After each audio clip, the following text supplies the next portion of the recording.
Was zur Hölle soll ich mit meinem Leben anfangen? Auf der anderen Seite habe ich aber auch echt viel gezeichnet. Also wie bereits erwähnt, du musst was Neues machen. Wenn du immer nur dasselbe machst, bekommst du auch immer nur dasselbe.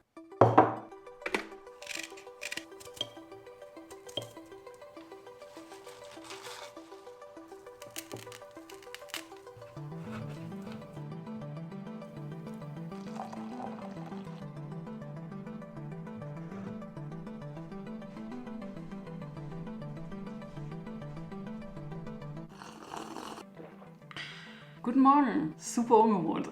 Ich habe das folgende Thema bereits in einem anderen Video angerissen, das ich dir hier oben verlinken werde. Allerdings bin ich in diesem Video nicht tiefer auf die lösende Frage darin eingegangen. Da mir das Thema sehr am Herzen liegt und ich weiß, dass andere Menschen auch damit zu kämpfen haben, möchte ich es in diesem Video erneut aufgreifen, aber noch etwas mehr auf meine persönliche Geschichte eingehen, in der Hoffnung, dass du noch besser verstehst, was ich hier eigentlich mache und du für dich selbst noch etwas dabei rausziehen kannst. Im besten Fall. Das Thema, über das ich mit dir heute sprechen möchte, lautet Lebensgestaltung. Warum ich mache, was ich mache und wie du eine Antwort auf die Frage finden kannst, was zur Hölle soll ich mit meinem Leben anfangen? Eventuell möchtest du das jetzt nicht hören oder vielleicht ist es sogar eine Überraschung für dich, aber von Video zu Video zu springen, die genau dieses Thema behandeln, fleißig mitschreiben und dir einen ganzen Ordner an Informationen anzulegen, wird dich nur bedingt weiterbringen. Ja, Selbstreflexion ist wichtig und sich selbst besser kennenlernen ist wichtig, gar keine Frage. Aber der Schlüssel liegt in etwas anderem. Aber lass uns ein bisschen rausgehen.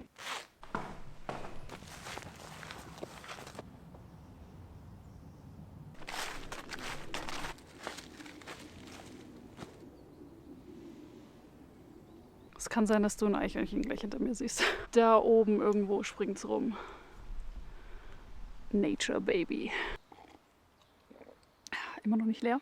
Ich weiß nicht, wie es dir ging, aber ich hatte als Kind, Jugendliche und auch als Erwachsene absolut keinen Plan, was ich mal beruflich machen möchte. Meine Kindheit war geprägt von Cartoons, Comichefte, Anime, ein bisschen Manga, Videospiele von Secret of Mana zu Zelda und später auch Resident Evil und vieles mehr. Auf der anderen Seite habe ich aber auch echt viel gezeichnet. Ich habe stundenlang Sachen auf meinem Kassettenrekorder aufgenommen. Ich war super gerne draußen in der Natur. Ich habe gerne was mit Freunden und Freundinnen unternommen. Als ich älter geworden bin, habe ich Gedichte und Blog-Einträge geschrieben, Collagen erstellt. Mein Hausaufgabenheft war ein Kunstprojekt, könnte man sagen. Ich hatte eine Phase, und ich spreche hier von Jahren, in der ich ständig meine kleine Digitalkamera mit mir dabei hatte und alles Mögliche gefilmt und fotografiert habe. Ich habe mein Leben dokumentiert. So gesehen habe ich gevloggt, ohne zu wissen, dass das ein Ding ist. Manchmal frage ich mich, wie mein Leben verlaufen wäre, wenn ich YouTube bereits damals für mich entdeckt hätte. Ich glaube, ich würde es richtig furchtbar finden, wenn Videos von mir als Kind und Jugendliche online verfügbar wären. Ja, nee, muss nicht sein. Ich habe auch zum Teil Skripte für Sketche geschrieben. Manche habe ich tatsächlich ausgespielt,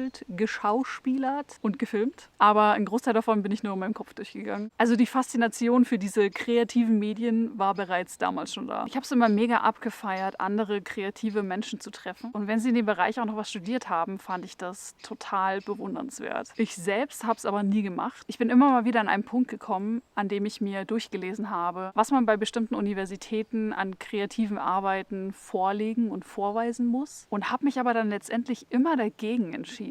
Ich habe mir das nicht zugetraut. Warum auch immer. Und bin dann denselben Weg gegangen, den so viele Menschen gehen. Ich habe nach meinem Studium eine 40-Stunden-Stelle im pädagogischen Bereich angenommen und ich habe es gehasst. Es hat mich fertig gemacht, dass ich kein Leben mehr hatte. Meine Woche bestand nur noch aus meinem Weg zur Arbeit, 8 Stunden Arbeiten am Tag, Schichtarbeit zusätzlich, Essen einkaufen, wenn möglich. Und am Wochenende hatte ich kaum noch Kraft für irgendwas. Das ist kein Leben, wenn du mich fragst. Diesem Job folgten 5 andere Jobs, auch alle in unterschiedlichen Bereichen. Also sozialer Bereich, als Verkäuferin im Laden und ich habe mich auch um die Online-Bestellungen gekümmert. Zimmermädchen, ich habe keine Ahnung, ob man das heutzutage noch sagt, aber ich war diejenige, die an die Tür geklopft hat und Housekeeping gesagt hat. Ich habe auch meine Stunden dann massivst reduziert. Ich glaube, irgendwann war ich bei einer 12-Stunden-Woche angekommen und habe den Großteil meiner übrigen Zeit Illustration, also meinem Business, gewidmet. Wie bin ich jetzt zu dem gekommen, was ich gerade mache? Ich habe Sachen ausprobiert. Ich habe aktiv Dinge gemacht, was ich früher nicht gemacht habe. Bevor wir weitergehen, möchte ich hier nochmal ganz klar sagen, dass ich zurzeit mit YouTube und Social Media im Allgemeinen keinen Cent verdiene. Patreon, mein Online-Shop und Zeichenaufträge sind derzeit meine einzigen Einnahmequellen, von denen ich noch nicht leben kann. Noch nicht einmal ansatzweise. Hätte ich meine Rücklagen derzeit nicht, die immer weniger werden, wäre das alles hier so nicht machbar. Ich möchte dich nur darauf hinweisen, weil ich zu Beginn auch dachte, dass die meisten Illustratorinnen rein von ihrem Online-Shop leben oder Influencer und Content Creator von ihren Videos. Aber lass uns doch mal ein bisschen weitergehen.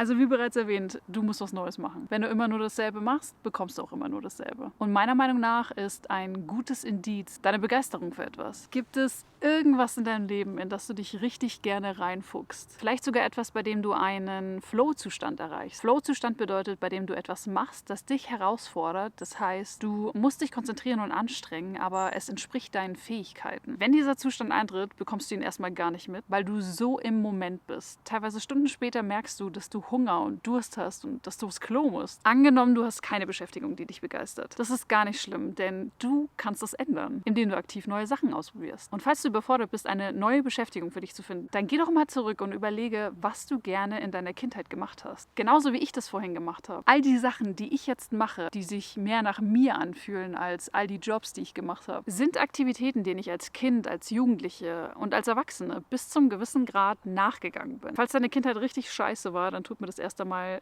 sehr leid, dass du das durchmachen musstest. Die gute Nachricht ist, du bist jetzt sicher und du kannst trotzdem etwas in deinem Leben finden, das dich begeistert. Reisen beispielsweise. Ich habe als Jugendliche nie verstanden, warum meine Mom und meine Schwester Fernweh hatten und die Welt bereisen wollten. Gut, bei Deutschlandzeit und so. Ich habe das nicht auf dem Schirm gehabt, weil mein Leben zu der Zeit aus Party machen, Jungs, cool sein und imponieren wollen bestand. Und heute finde ich, gibt es kaum was Besseres als zu reisen. Ich trinke seit 6,5 Jahren keinen Alkohol mehr. Jungs sind auch kein Thema mehr. Und mir ist es super wichtig, ich selbst zu sein und ich sein zu dürfen. Also nochmal, was hat dich als Kind begeistert? Was wolltest du schon immer mal ausprobieren? Und was ist eine neue Sache, die du innerhalb der nächsten 30 Tage ausprobierst? Finde deine Antwort zu diesen Fragen. Und wenn du sie jetzt nicht alle beantworten kannst, das ist okay. Wichtig ist, dass du etwas Neues ausprobierst, weil sich dann neue Wege dir offenbaren werden. Und denk bitte daran, du bist ein Anfänger, eine Anfängerin. Du kannst noch gar nicht eine Antwort auf alles haben. Du wirst nicht perfekt sein. Perfekt ist übrigens super langweilig. Gib dir die Erlaubnis, etwas Neues auszuprobieren und schau, was sich dadurch entwickelt. Vor allem, wie du dich weiterentwickelst. Lass bitte gerne ein Like da und wenn dir meine Videos zusagen, abonniere meinen Kanal und teile das Video bitte gerne, damit es noch weitere Menschen erreichen kann und mein Kanal ebenfalls wachsen kann. Wie immer, ein